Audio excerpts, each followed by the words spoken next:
We have to drive all the way to Springfield. As he was tired and sleeping in the passenger seat, his phone goes off. And his phone goes off from a text message at 1 in the morning. But out of respect, I asked him, well, I told him, your phone's going off at 1 in the morning, you should probably answer that. And he said, babe, I have nothing to hide. Here's my passcode. Then I go in his phone with that password and I'm looking in the text messages. The number is not saved. So I scroll all the way up and I scroll up and I see a selfie. And I'm like, it's a black dude taking a selfie and sending it to him. This is my ex-boyfriend. Hey man, I'm not gonna make it.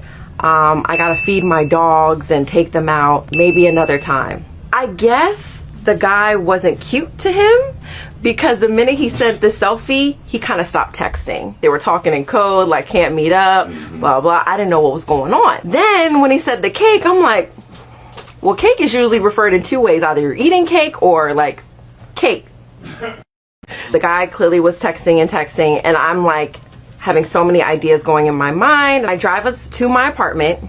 He gets out, he gets in my bed. I go to my living room and I start scrolling. I went through all of his photos, all of his videos, all of his text messages, all of his DMs, all of his apps, deleted apps. I went through his block list on Instagram, his block list on Snapchat. His block list was all gay men. I went through his email, his video. He had some very suspect videos. He had a couple of pics in there that weren't his. It was too much. So all I knew what to do at that point though was to screenshot literally everything. So I called one of my gay friends and I was like, I'm gonna send you this pic. Don't be weirded out, but can you tell me what app this is? He's like, yeah. I sent it to him. He's like, oh, that's great. So then I'm sitting there and I get in bed and I'm just staring at him the whole time in such disgust, like, you piece of shit.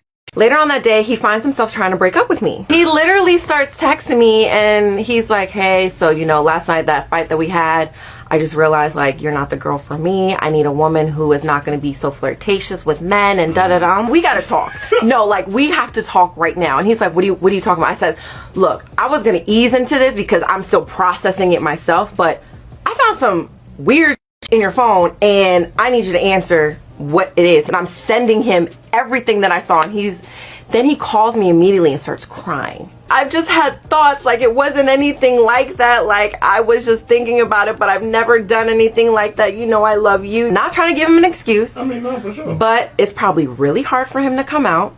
He's probably dealt with some crazy trauma. I was like, where did you meet him? And I'm waiting for him to just answer the questions that I already know the answers to. And he's like, oh, I met him at this festival at Broccoli City Fest. And I'm like, the conversation was back in January. Broccoli City is in May. So he's like, he just throws his hands up. He's like, then I don't know. Do you feel like you might be gay? Like, were you trying? No, I'm not gay. I've never done anything with a man. Just kept denying. I was like, I have to go to work. I can't do this right now. Like, we're just gonna talk another time.